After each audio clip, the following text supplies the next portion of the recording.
जय गुरुदेव। गुरुर्ब्रह्मा गुरुर्विष्णु गुरुदेवो महेश्वरः। गुरुः साक्षात् परम ब्रह्म तस्मै श्री गुरुवे नमः। अर्चनी वंदनी प्रातः स्मरणी परम पूजनी गुरुदेव के चरणों में बारंबार वंदन कर आरंभ करते हैं। वास्तु विद्या के इस आधारभूत पाठ्यक्रम में आज अपन वास्तु और भूगर्भ शास्त्र इसको समझेंगे। उसी को जियोलॉजी भी कहते हैं। ये जो पृथ्वी है, इसके जो गर्भ है, इसके जो अंदर है, वो बहुत सारे पदार्थ हैं। पेट्रोलियम प्रोडक्ट्स हैं, कोयला है, और भी बहुत सारे पदार्थ हैं। तो उन पदार्थों से निकलते हैं रेडिएशंस, और वो रेडिएशंस के कारण जो भी व्यक्ति उस स्थान पर रहता है वो उससे अफेक्टेड होता है, प्रभावित होता है। भूमि के अंदर भूगर्भ में बहुत सारे पदार्थ हैं, उनके अंदर से रेडिएशंस निकलते हैं। वो सैटेलाइट है हजारों किलोमीटर ऊपर, और वो सेंस करता है, वो बताता है कि यहाँ पृथ्वी में पेट्रोलियम प्रोडक्ट्स हैं, यहाँ कोयला है, यहाँ कॉपर है, यहाँ गोल्ड है, यहाँ सिल्वर है, ये उसकी खदानें हैं।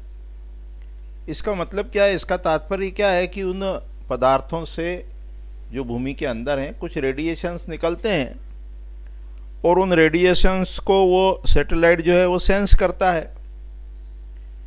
तो वो रेडिएशंस ऐसे हजारों किलोमीटर ऊपर तक भी जाते हैं। तात्पर्य यही हुआ। तो जो अपन जहाँ भी अपना घर बनाएंगे, ऑफिस बनाएंगे, फैक्ट्री बनाएंगे, इंडस्ट्री बनाएंगे, तो वहाँ कैसा हो कि वहाँ बहुत ज़्यादा ये रेडिएशंस ना हो। ये रेडिएशन को कैसे सेंस करते हैं, कैसे पता लगाते हैं कि यहाँ वनस्पतियाँ असामान्य रूप से फल फूल उसमें आते हों, उसमें सभी वनस्पतियाँ मान लो खराब हो जाती हों, पत्तों में छिद्र पड़ जाते हों, प्लांट जो हैं वो सब एबनॉर्मल ग्रोथ करते हों। इस प्रकार के जो लक्षण इत्यादि होते हैं उनसे हम सेंस करते हैं कि भूमि के अंदर जो है वो नकारात्मक ऊर्जा देने वाले पदार्थ हैं। तो उनको सेंस करना, जैसे हड्डी है, कोयला है, राख है, भूसी है, वास्तु में उसको शल्य बोलते हैं, शल्य, नेगेटिविटी रेडिएटिंग एलिमेंट्स। और उसको ज्ञात करने की विधि भी शास्त्र में दी है। विश्वकर्म प्रकाश ग्रंथ के 12वें अध्याय में 6 विधियां दी हुई है कि किस प्रकार से भूमि में किस दिशा में शल्य है, दोष है, उसको अपन ज्ञात कर सकते हैं।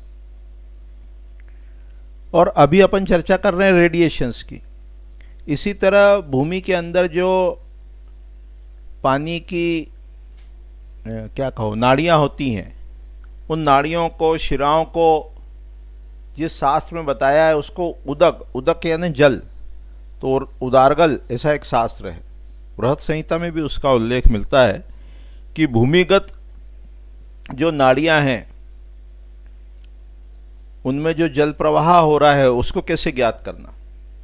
तो जब हमको भूगर्भ शास्त्र का ज्ञान होगा, जब हम उस स्थान पे उगने वाली वनस्पतियों को देखेंगे, पेड़ को देखेंगे, तो हमें बहुत कुछ ज्ञात होगा कि यह स्थान रहने के अनुकूल है अथवा नहीं है।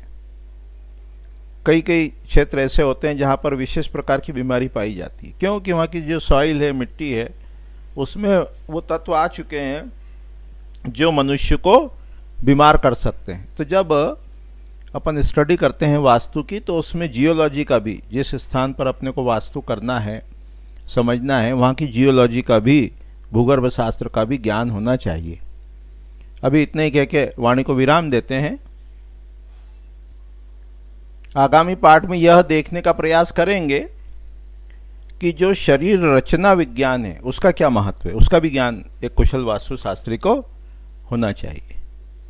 अभी इतने कह के वाणी को विराम देते हैं। जय गुरुदेव, जय गुरुदेव।